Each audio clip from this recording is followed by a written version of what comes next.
Bentornati nella soffitta di Pippo, il posto dove i ricordi hanno le curve giuste e le luci sono sempre soffuse, proprio come le atmosfere che amiamo. Se siete nuovi da queste parti, fatevi un regalo, cliccate su iscriviti, attivate la campanella e preparatevi a perdervi ogni settimana in un mondo dove le protagoniste brillavano di una luce tutta loro. Oggi vi porto nel cuore degli anni 70 e 80 per riscoprire una figura che ha saputo incarnare la bellezza mediterranea con eleganza, carattere e un pizzico di sfrontatezza. Una donna che ha attraversato il cinema popolare italiano lasciando tracce luminose e piccanti, la meravigliosa Sonia Viviani.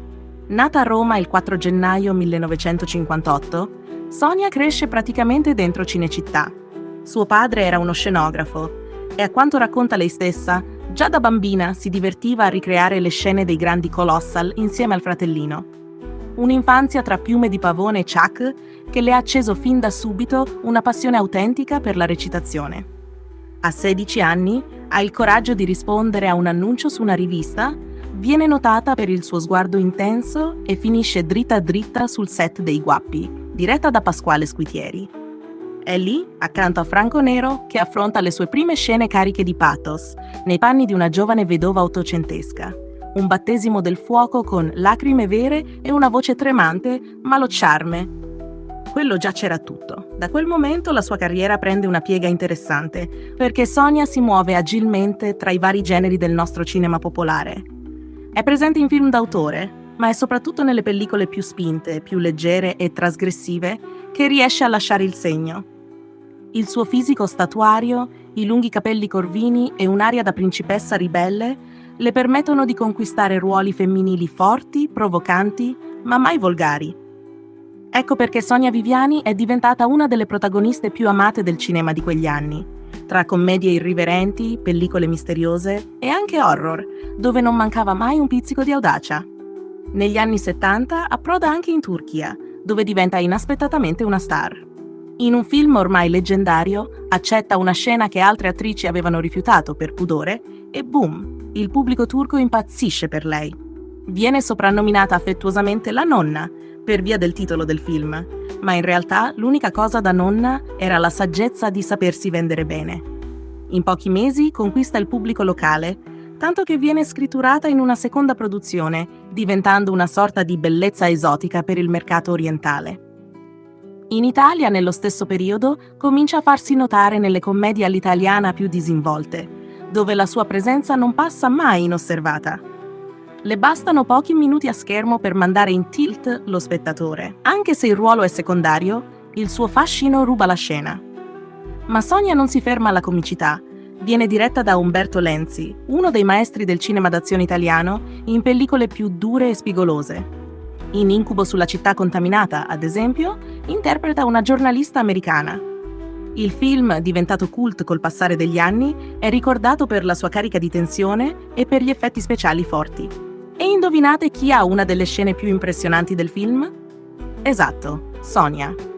La sua interpretazione, anche se breve, resta scolpita nella memoria degli appassionati di cinema di genere. Parallelamente alla carriera cinematografica, Sonia conquista anche le riviste patinate. La sua somiglianza con Carolina di Monaco non passa inosservata e le va le copertine su riviste come Playman, Blitz e perfino sull'edizione italiana di Playboy, dove posa con eleganza e sensualità, mai oltre il limite. La sua immagine viene esaltata per quel mix unico di classe e audacia, di sguardo dolce ma deciso, di bellezza genuina e pure scenografica. E pensate un po', persino in Giappone si innamorano di lei. Viene prodotta una sorta di biografia romanzata, un film documentario che racconta la sua vita con toni da soap, in cui viene ritratta come una donna affascinante ma sfuggente, piena di mistero. Un piccolo cult per intenditori. Sonia non è mai stata solo un corpo, ma un personaggio. Sul set era professionale, determinata e molto ironica. I colleghi raccontano che sapeva mettersi in gioco con autoironia, senza mai prendersi troppo sul serio. In una televisione italiana ancora piena di cliché, lei riesce perfino a farsi parodiare da Drive-In, il celebre Varietà di Antonio Ricci. La sua imitazione della principessa Carolina, in versione pop, fa scalpore.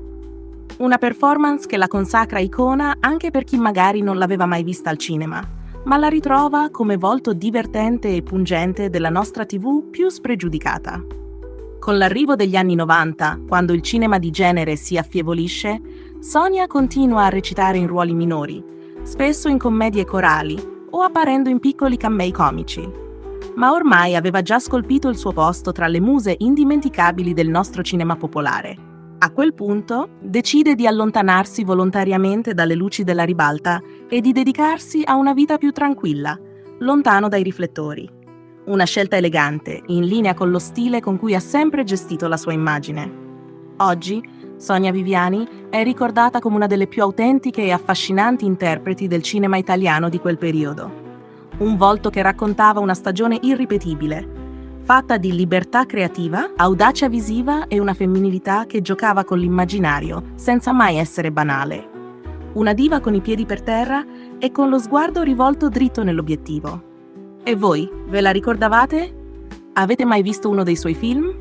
Scrivetelo nei commenti e se vi va, suggeriteci quale altra attrice o regina dimenticata del nostro cinema volete che venga riscoperta nella prossima puntata. Lasciate un like se vi è piaciuto questo tuffo nel passato e lo sapete, nella soffitta di Pippo, ogni ricordo è pronto a tornare a brillare. Ci vediamo presto, sempre qui, dove il fascino non tramonta mai.